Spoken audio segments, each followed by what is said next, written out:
Underwriting for the Money Doctor Show is provided. Ryan and Casey Liquors, Main Street, Greenfield. Exploring the world, one glass at a time. West County Equipment Rental of Shelburne. Daily, weekly, monthly rentals. 625-6463 or on the web at westcountyequipment.com. The Franklin County Community Development Corporation. Growing sustainable businesses and communities since 1979. www.fccdc.org. Weld Communications, Marketing and Publicity. Helping businesses spread the word in the Pioneer Valley and beyond. www.weldwords.com. There's a better life if I could be debt-free, but all my money is a mystery. I was feeling overwhelmed and it was wearing thin when I knocked on the door and heard the doctor's in. Oh, the doctor's in, the doctor's in. She got the right prescription to help you win. Oh, the doctor's in, the money doctor's in. Hello and welcome to the Money Doctor Show. I'm Dr. Frances Rayam, president of Power Down Debt, a positive debt management company. My guest today is Susan Norman from Snapshot Productions, Family Legacy Videos. Welcome, Susan. Thanks for being here. Oh, thanks for having me. My pleasure. Yeah. So I think we should start by saying that you and I first met at a party of a friend's. We did. And just in typical party chit-chat, we started talking about an idea that you'd had rolling around in your head for a business. And as soon as you started talking about it, I got excited and, of course, wanted to tell you all of my stories. Yes. So tell me a little bit about what Snapshot Productions does. Well, what we do is find families who want to tell their family stories and be able to leave a legacy. Sure. That's, on video, and everybody in the family can have copies, and it's like a keepsake and pass stories down through the generations, and it's a lovely thing to have, and give to your grandchildren, and then they give it to their grandchildren, and I would kill to see my grandmother at 24 dance in the Charleston. That's right. I would love it. Exactly. Oh, I just got goosebumps when you said that. That's the stuff I got so excited about at this party. I know. Right. Yeah, and people could either, just give a whole chronological story about their family, or if they just have one story that sort of they really want to preserve and save and share, and yes, and like some sort of trials and tribulations, or getting through the Depression, or something like that. Right. When you sent me an email, you had some things, I'm sorry. When you sent me an email, you said specifically like how they survived a POW camp. Yeah. Or that their grandfather used to store whiskey in the barn. I love that stuff because that's what it is. Video adds a completely different dimension to this. And now we don't have VHS. We have DVDs that are going to last, hopefully forever, essentially, right? Right. So video adds that dimension that you and I didn't grow up having access to. Right, exactly. To have their voice, or like you said, to see her dancing the Charleston. Right. People of a still snapshot of her dancing the Charleston is really pretty Wouldn't that be amazing. Fun? Yeah. Wouldn't it be fun? Yeah. Yeah. And, the people who want to work with me can choose, I'm not dictating anything. They can choose what they want to do, whether it's, a long, just year-by-year history, or like I said, if it's a certain era that they were in or something like that. So it's up to them. Well, I think most people would not know where to start, which is why you have a business. Yeah. Well, go ahead. Well, tell us how it works. There's actually, this is a type of company that's gaining popularity. And I think it's really important for families to keep a legacy and keep a history and pass it down through the family. And so I've seen these types of videos other places, but what my idea was, and why it's a little bit different, is that it's a very informal.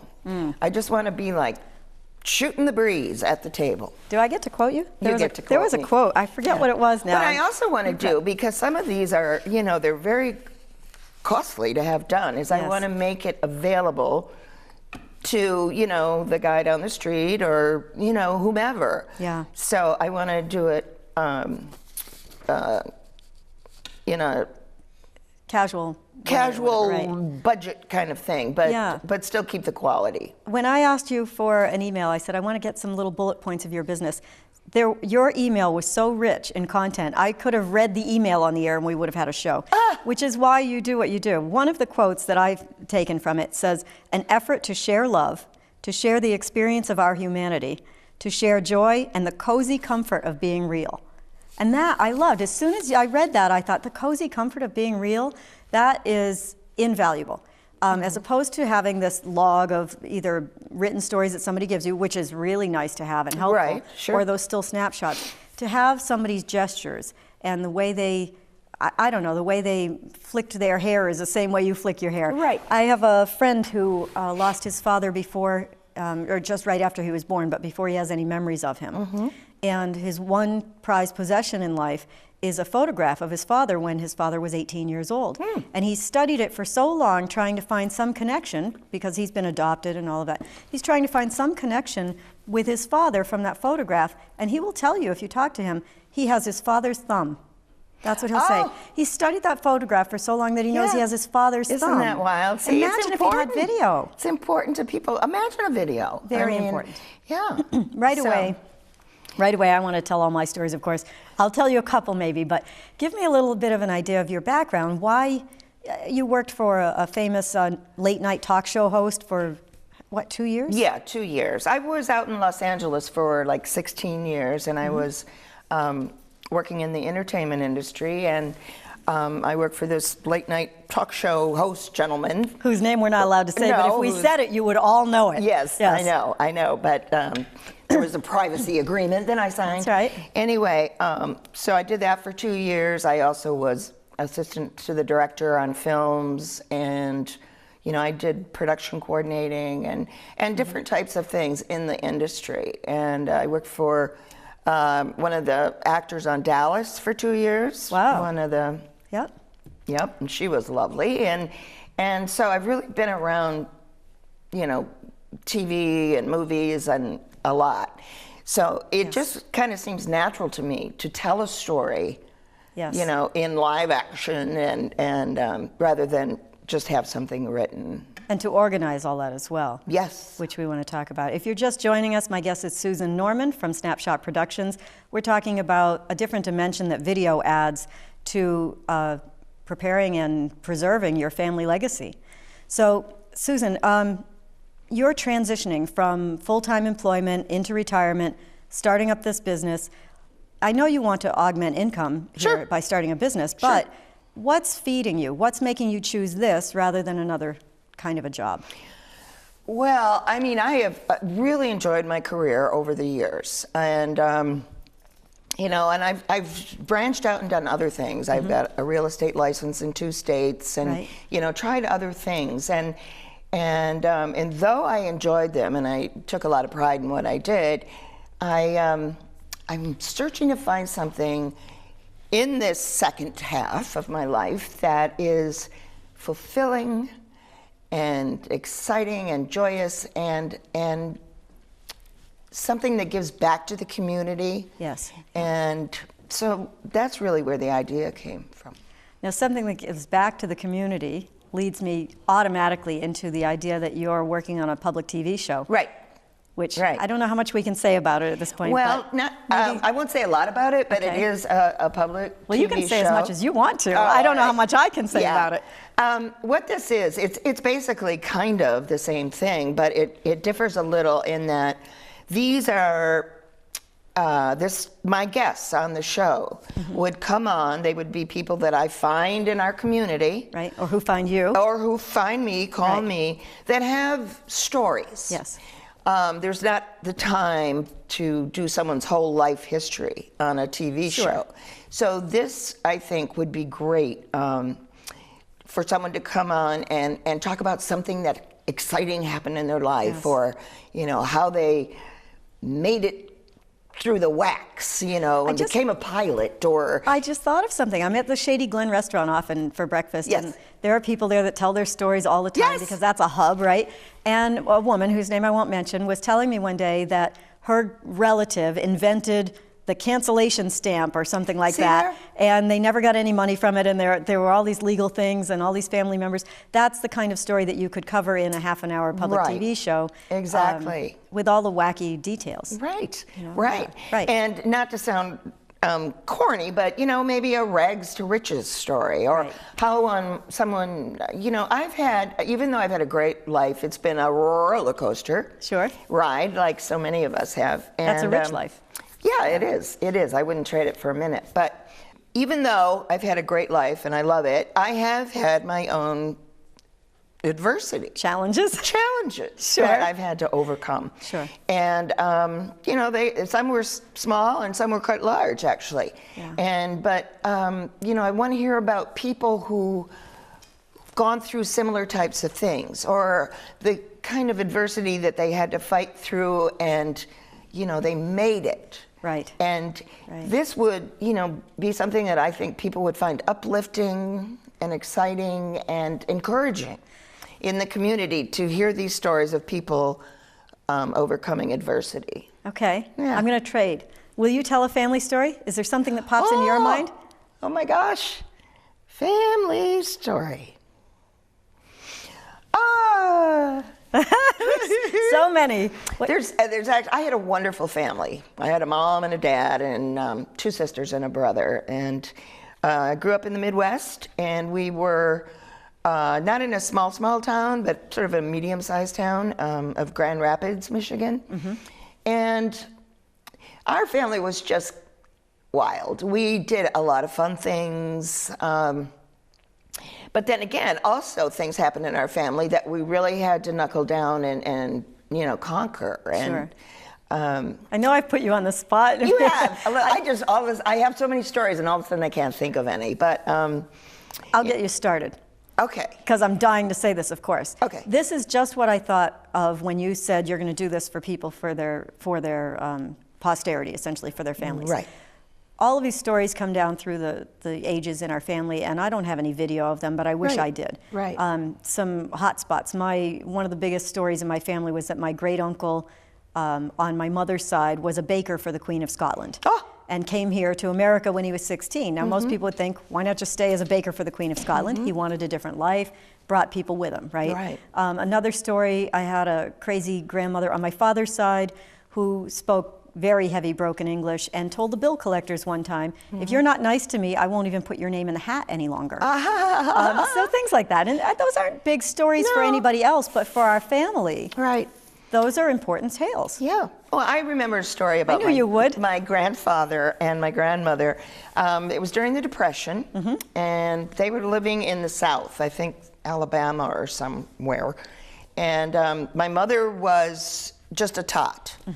And she told me she used to, for fun, when they didn't have any money, for fun, she would get a string and find a beetle and tie the string to the beetle's leg and fly it around. She had a balcony outside her window, so she'd stand in the trees and swing the beetle around, and that was her, that was one of her activities on a budget. I'm not sure you could even do that today. I know. The SPCA It's be knocking animal on your door. cruelty or something. I know, but apparently she didn't crush it or anything. She let it go. But yes. But anyway, I thought that was funny. Now, the other funny thing about my grandma and grandpa's life story is because it was the Depression and my grandfather was out of work and they were really struggling. Nevertheless, they had a housekeeper. This African-American woman. She was actually almost a child then. She was like 18. And her name was Attaby. Attaby? Attaby. Yeah, I don't know her last name. But Who would need one? I know. Who would need one? You could address the mail, Attaby, and they'd find him. Right. But my grandfather said that he used to come in, and more times than not, when she was supposed to be doing something, she had put on some music from I don't know where, or maybe the radio, and she would dance around the house with the broom. Oh. And he said he couldn't get mad at her because she was in her own world and she was having a dream, and perhaps she was Cinderella or someone at a ball. But so he would sneak backwards out, and let her finish. So he wouldn't let her know that he'd seen. No, he wouldn't. Oh, that's cute. But then another time when Attaby came in real handy was that she knew how to get around the system a little bit. And when they lost their power and couldn't afford to put it back on, she figured out, I don't know the technical side of this, but how to use a nickel to put in the fuse box or wherever and get the lights back on. Wow. Yeah. And then the most interesting... I can't imagine how that worked, jimmying the meter or something. We'll probably get some phone call from an electrician going, maybe. This is how it worked. Right? Maybe. I mean, it's back then. I don't know, I mean, it's a story straight from my grandfather, so I don't know that I don't think it could be made up. But, we don't care because it's so much fun. Right. We never care about those family stories because they're fun. Right. Yeah. Right. So, I'm sorry. Well, I was just going to say a little bit more about Attaby. That Go ahead. Apparently, she was from an abusive home, and that's a shame. She disappeared from my grandparents' house for a number of days. And when she came back, she was a nervous wreck. She was Nervous Nellie, and to make a long story short, she had stabbed her father. Oh my goodness! Stabbed her father, and I presume he died. And so it was a big hoopla in the town, and the police came, and my grandfather protected her because this was a man who used to beat her, her sisters, her mother. And so back then, that's what happened, you know. And I mean, that goes on today, but... Absolutely, yeah. But I thought it was so dear that my grandfather understood, what was going on, and he just clammed up. So his name was Leonard McGrath. He was a hearty Irishman, and he was fantastic. I could tell by the way you went, Leonard McGrath. Leonard McGrath. Okay. We're going to take a break, and we'll be back in a couple of minutes. We'll talk more about how this would really work if somebody wants to contact you about doing this. Right. Okay. So we'll be back in a few moments with our guest, Susan Norman from Snapshot Productions. Underwriting for the Money Doctor Show is provided by Ryan and Casey Liquors, Main Street, Greenfield. Exploring the world, one glass at a time. West County Equipment Rental of Shelburne. Daily, weekly, monthly rentals. 625-6463 or on the web at westcountyequipment.com. The Franklin County Community Development Corporation. Growing sustainable businesses and communities since 1979. www.fccdc, Weld Communications, Marketing and Publicity, helping businesses spread the word in the Pioneer Valley and beyond. www.weldwords.com. Hello and welcome back to The Money Doctor. I'm chatting today with Susan Norman, my guest from Snapshot Productions. And I'm going to let her say that because she says it great. Oh, all right, I'll say it. The name of my company is Snapshot Productions. You're so theatrical. You're a perfect fit for this. Oh, how funny. So, and in the first segment, we talked a lot about your background in theatrics and working for a talk show host and being in plays and doing all that. I mean, that's just the normal life for you. So if somebody were to call you, somebody sees this show or they see an ad of yours and they decide, I think I'd like to do that as a gift for my family or to preserve my family's stories. They call you, walk me through it. What happens from the time they call you? Okay. What's the first step? Well, they call me, and we have the initial contact. I ask them, what is it exactly you want to accomplish with this video? Do you want to tell one story? Do you want to tell your life story? Do you want to talk about only one aunt who, married the Tsar in Russia, or... and so sort of get that established, get what their budget is, and how long they want it to be, and just the technical stuff, get that out of the way. I'm getting gift ideas instantly. When you excellent. said, talk about one person. You could do this for one person, like the crazy aunt, right? Right. For their 75th birthday gift. Absolutely. What a great gift. Absolutely. Right? Yeah, or you for could a tell 50th wedding anniversary gift to your parents or something. Yeah, or anything. I mean, just for yourself. One year I did songs that reminded me of different family members. Every time for the whole year, every time I heard a song that reminded me of that family member, I stuck it on a list, and then I made a CD and I gave them to everybody at Christmas. And my relatives still tell me they listen to those. Oh, that's so personal and nice. Yeah, and that's exactly what I want this to be.